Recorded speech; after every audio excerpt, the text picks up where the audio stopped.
detención de Alan Gross desde el primer día fue un plan del gobierno de Cuba pensando que iban a tener un rehén que podían canjear por los espías cubanos.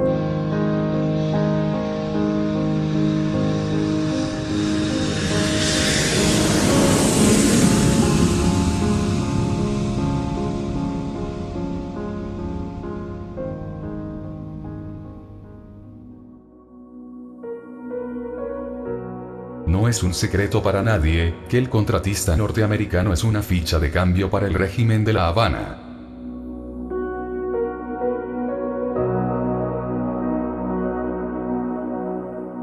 Y fue encarcelado justamente con el objetivo de sacarle el mejor provecho a Estados Unidos. Y lo han logrado. De hecho, todas las concesiones obtenidas por la administración Obama son basadas en la esperanza de un gesto humanitario de parte de Cuba.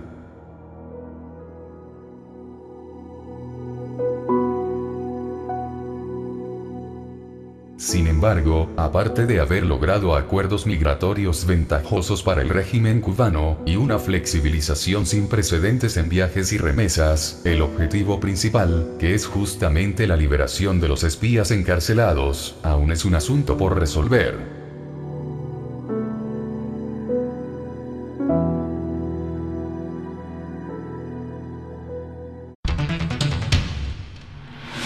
Willie Allen, abogado de inmigración, vinculado en todos los temas que toquen la problemática cubana. El delito del cual acusan al señor Gross solamente es un delito en Cuba. ¿En qué otro país es un delito criminal llevar computadora o teléfono o equipo de comunicaciones normales a una comunidad pequeña hebrea de La Habana? ¿De qué ocurre? Que los espías cubanos, los 5 de ellos, eran espías. Nos olvidamos que era un grupo más de 20 personas que fueron detenidos por la justicia americana, de los cuales 3 o 4 se escaparon para Cuba y más de 12 de los miembros de la Red Avispa viven en los Estados Unidos, confesaron sus delitos y testificaron contra estas 5 personas. Así que aquí no eran solamente estas 5 personas, pero una net mucho más grande. Entonces, ¿qué ocurre? Que ellos tuvieron juicios, apelaciones, millones de dólares gastados por las arcas públicas americanas para defenderlos a ellos. No para acusarlos, pero para defenderlos. Ahora, como el gobierno de Cuba aparentemente no entiende lo que es la justicia y no entiende lo que es un judicial independiente del Ejecutivo como es en los Estados Unidos, ellos pensaban que podían cambiar al señor Gross por los espías. Y no ha ocurrido así y posiblemente nunca ocurra. Entonces, lo que ha pasado es que cada persona que acaba su condena, como los 2 primeros espías que acabaron su condena, uno era ciudadano americano, se quedó en los Estados Unidos por 1 año, después fue a Cuba con permiso de la Corte Federal Americana, fue a Cuba, renunció a su ciudadanía americana y se quedó en Cuba. El segundo nunca tuvo estatus en los Estados Unidos, acabó su condena, como cualquier otro criminal que acaba condena en los Estados Unidos, fue deportado a su país. Ya están los 2 en Cuba. Los demás, el próximo creo que está listo para salir en el 2017. Saldrá. Gross fue una jugada sucia del gobierno cubano para tratar de cambiar a una persona que era libre y que no ha cometido ningún delito criminal por 5 delincuentes. Los agentes de la seguridad del régimen de La Habana, encarcelados en Estados Unidos, tienen privilegios y una alimentación adecuada. Reciben visitas de sus familiares, se entrevistan con la prensa, escriben libros, y comparten con personalidades del cine y las artes. Sus semblantes rozagantes así lo demuestran.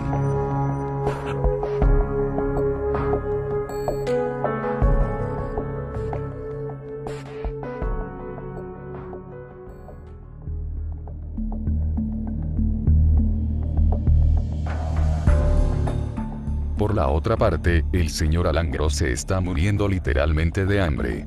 Ha perdido más de 100 libras en la prisión, y su comunicación con el exterior es casi nula.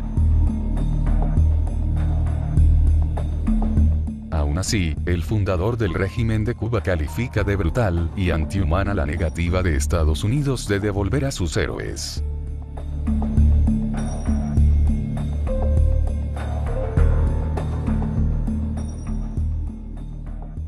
¿Tú te imaginas que los 5 compañeros que están allí separados en cárceles no tengan el menor gesto de ponerlo en libertad.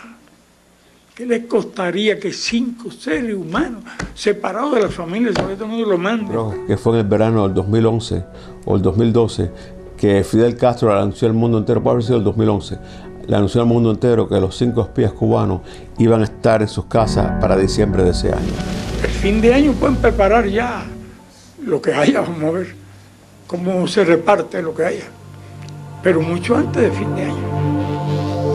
Pero yo se lo puedo decir, me responsabilizo con decírselo a la familia. Y en vez lo que ocurrió fue que no pasó así. No hubo un encambio. No, es posible que Fidel pensó que algo se podía dar de esa forma, pero no ocurrió. Yo creo que le estaba esperando que la presión de ciertos grupos americanos con el Congreso americano y con un nuevo presidente americano llevara a que eso ocurriera. No pasó así. Y en realidad, al final del día, lo que pasó durante esa época, que una persona que había sido testigo contra los espías salió y una vez más habló de cuál era la misión de la Herrera Avispa, cuál era el trabajo que estaban haciendo, y en realidad se pudo identificar que lo que estaba ocurriendo era espionaje cubano, no solamente contra la comunidad exilada, como ellos han dicho, pero en el Comando Sur y en otras partes que tenía que ver con la seguridad y la integridad de los Estados Unidos como país. Y vamos a no olvidar que estas 5 personas tienen sangre en sus manos. Ellos jugaron un papel muy importante en lo que fue el derribo de las 2 avionetas de los hermanos de rescate. Así que las personas que están detenidas todavía, ellos tienen sangre en sus manos. Y va a ser muy difícil que el gobierno americano le dé libertad o cambie a estas personas que fueron convictos en un juicio sumamente justo, donde todas las apelaciones han dado que tuvieron la protección de sus derechos completamente, a donde ningún órgano internacional puede cuestionar la independencia de la justicia americana, y que fueron encontrados culpables y que tienen sangre en sus manos. Doctor Humberto J. Aguilar, abogado de inmigración, el cubano más vinculado al caso de Alan Gross. Hay multimillonarios en Miami que tienen aviones que me han dicho a mí personalmente: tienes mi avión, ahí mismo en 24 horas vamos, recogemos al hombre, sin problemas ninguno. Te pongo un par de médicos en el avión. Yo llevo un año tratando de hacer esto. Yo he hablado con la familia, yo he hablado con todo el mundo para tratar de rescatar a este hombre, porque yo creo que tenemos un deber, nosotros, nuestra comunidad aquí, tenemos un deber con Alan, porque es una injusticia lo que están haciendo a él. Esa es mi opinión. Él fue a hacer un trabajo para la comunidad judía. Que le estén pagando bien, eso no es mi problema. Todo el mundo quiere ganarse la vida. Pero él no está ni espiando, ni cometiendo actos de terrorismo. Es un hombre que fue a hacer una cosa para su comunidad. Hace como 8 o 9 meses, ciertas personas hablaron con Raúl Castro sobre poner a este hombre en libertad, entregárselo a él como acto humanitario. Puede ser puesto en España. Hay mucha gente en España con quien yo he hablado. Es Shlomo Ben-Ami, que habló hasta con el rey de España para moverse en esto, de ponerlo en libertad, pero no al gobierno americano, no ceder al monstruo que ellos han creado en sus mentes. Eso fue lo que se le presentó a Raúl Castro abril 29 del año pasado. Y la respuesta no fue de que no, esa gente son unos descarados, la mafia de Miami. No, fue: yo no puedo hacer esto en este momento. Si yo hago esto, me va a causar unas cosas muy serias en Cuba. Yo esto no lo puedo hacer. Quisiera hacerlo, pero no lo puedo hacer. Y eso es una cosa que me indica a mí la desesperación que tienen de soltar a este hombre. ¿Cómo lo soltamos? ¿Qué hacemos para soltarlo? Las Naciones Unidas se debe involucrar en esto. Y nosotros, como los cubanos, tenemos ese deber de tratar lo posible para rescatarlo a él de Cuba. De las pruebas que demuestra que el contratista americano es un rehén del régimen de La Habana es las veces que fue con anterioridad a la isla y no fue detenido ni acusado de nada.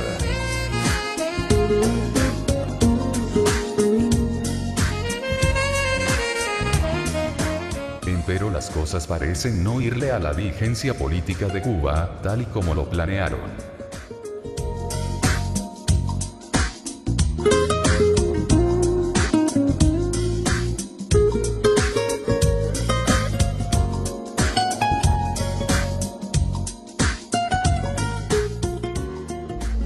Alan Gross viajó varias veces a Cuba y viajó en lo que él estaba teniendo, que era ayudando a través de USAID las comunicaciones de la comunidad hebrea cubana. en ningún momento fue algo secreto y en ningún momento estaba haciendo algo que iba contra las leyes internacionales. Ahora, en los últimos meses, Alan Gross ha dicho que sí, que él estaba jugando algún tipo de función para el Departamento de Estado de los Estados Unidos. Y puede ser que después de haber estado preso en Cuba varios años, que él esté dispuesto, igual que ha pasado en Corea del Norte, que vimos con un turista americano fue capturado por varias semanas y confesó haber cometido delitos criminales durante la guerra de Corea, que el gobierno de Cuba esté exigiéndole al señor Gross que haga ciertas aceptaciones o haga ciertas confesiones que pueda facilitar su salida de Cuba. Muestra de que la actual administración americana puede de un plumazo entregarle los 3 agentes restantes de la red avispa al régimen de La Habana, es por lo que sigue. Washington. El presidente Barack Obama anunció que los talibanes han liberado al único prisionero de guerra estadounidense que mantenían cautivo en Afganistán, el sargento de infantería, Bob Berdahl, después de casi 5 años retenido. La liberación se produjo a cambio del traslado a Qatar de 5 prisioneros afganos de la prisión de la base naval de Guantánamo, según indicó el secretario de Defensa, Chuck Hagel, en un comunicado.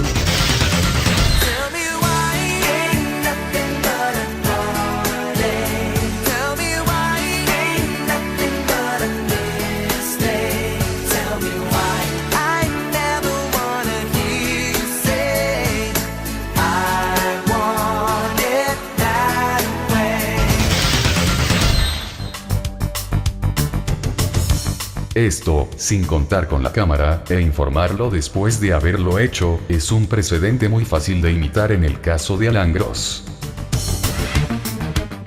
Si bien es cierto que La Habana no descansa en su capricho de canjear a contratista por los 3 agentes condenados en Estados Unidos, muy bien podría el presidente repetir lo que a ultranzas hizo con los 5 talibanes.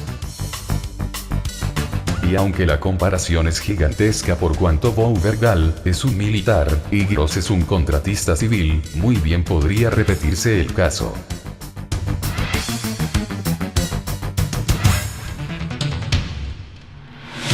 Armando Valladares, ex embajador de Estados Unidos en la Comisión de Derechos Humanos de la ONU.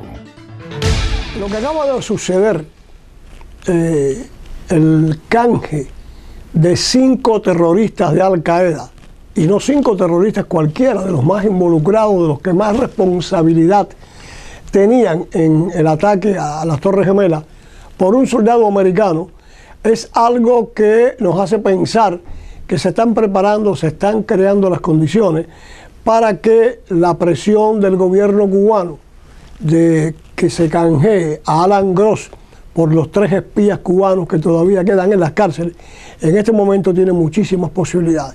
Y tiene muchísimas posibilidades porque Obama no respeta la Constitución, Obama no respeta el Congreso, lo ignora de manera absoluta. Es más, él mismo lo ha dicho y lo admitió, y esto nos hace pensar que no hay leyes, no hay Constitución, no hay nada que detenga a este presidente cuando se trata de hacer lo que él quiere hacer. Mirza Said Ali, 47 años.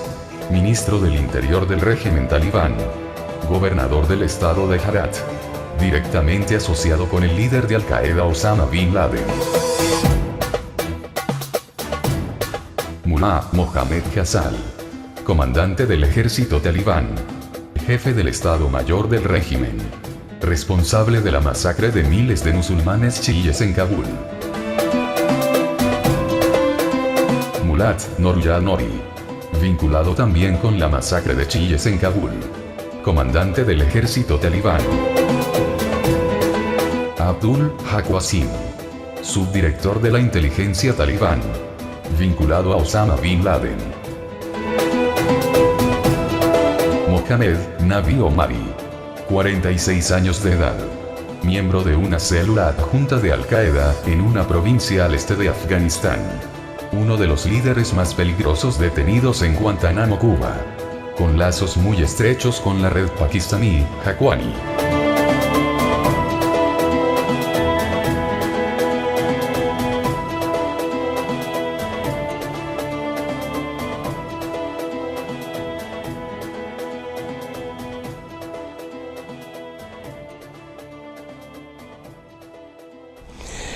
La razón por la cual este infeliz norteamericano, Alan Gross, está en Cuba es sencillamente porque la dictadura cubana necesitaba una pieza para poder plantear lo que está planteando, lo que es el objetivo de toda esta situación, que es lograr el canje de Alan Gross por los 3 espías que todavía quedan aquí en las cárceles. Y yo no dudo que ya eso se pueda realizar. Ahí está el precedente, lo que acaba de suceder, que ha tenido, por supuesto, las críticas de no solamente los republicanos, sino de los militares de más alto rango en el Pentágono. Es decir, se rompió la tradición de siempre de que Estados Unidos no reconocía ni negociaba con los terroristas.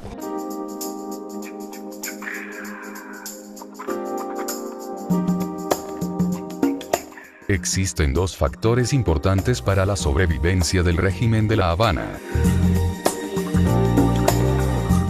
El primero consiste en la estabilidad del gobierno de Venezuela. El segundo son las remesas, los viajes de cubanos desde Miami y el turismo. La estabilidad del régimen del presidente Nicolás Maduro garantiza la sobrevivencia energética de la isla, así como varios aspectos económicos que, a fin de cuentas, no vienen al caso en este material.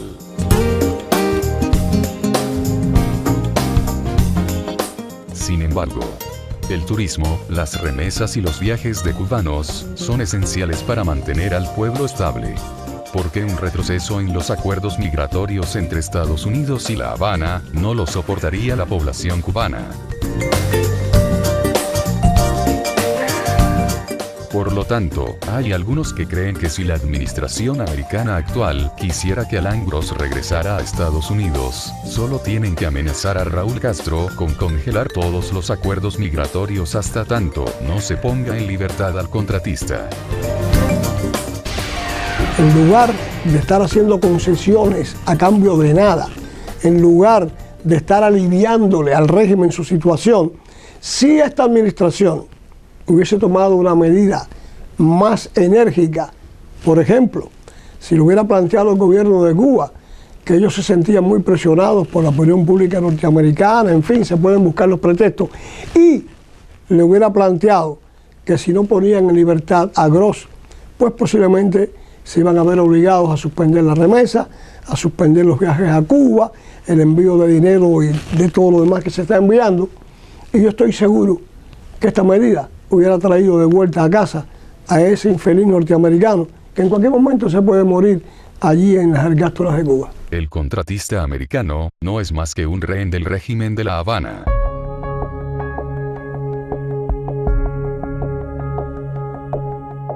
Al principio, su detención fue una especie de carta debajo de la manga, para cumplir con los caprichos del viejo dictador.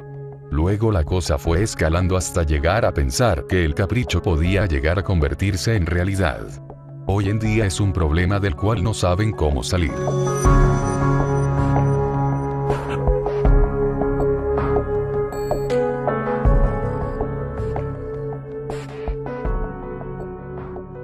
Él estaba ayudando a que la comunidad hebrea cubana, que es relativamente pequeña, pues tenga mejores formas de comunicarse, no solamente internamente entre ellos en Cuba, pero también fuera de Cuba, con computadoras, con acceso a internet y con más equipos modernos.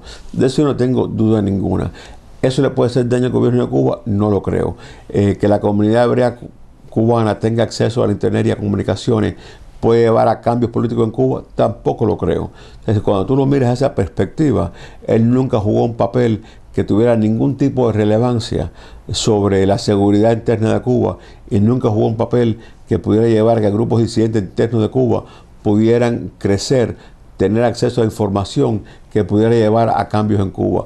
No creo que el señor Gross trabajó de ninguna forma en crear una primavera cubana como había ocurrido con las primaveras árabes, y no creo que tenía una intención de hacer eso. Creo que lo que se ha dicho desde un principio, que él sí trabajaba por una agencia americana a través de contratos, y que sí estaba llevando equipos de comunicaciones a Cuba, eso sí es verdad. Y que esos equipos en cualquier otro país del mundo no es ilegal, también es verdad. Que en Cuba tener ese tipo de equipo le crea conflictos al gobierno cubano, no lo dudo tampoco. un gobierno como el de Cuba, el interés más grande para ellos es controlar el acceso a la información de afuera. Mira, y no creo que ninguno de nosotros en los Estados Unidos ni en otro país democrático tenemos que temer de la infección de la enfermedad de Cuba. Pero Cuba tiene que temer de la infección de la enfermedad nuestra, que es una enfermedad de democracia, una enfermedad de independencia y una enfermedad de mercados libres para trabajo. Ese es el miedo que Cuba tiene que tener. Y a lo mejor si miraban al señor Gross como una persona que podía traer esa información para el resto del país, o por lo menos para una comunidad pequeña del país, lo pueden ver como una amenaza, pero nunca fue una amenaza de verdad. Aunque tú me has echado en el abandono, aunque ya han muerto todas mis ilusiones, en vez de maldecirte con gusto encono, en mis sueños te colmo, en mis sueños te colmo de bendiciones.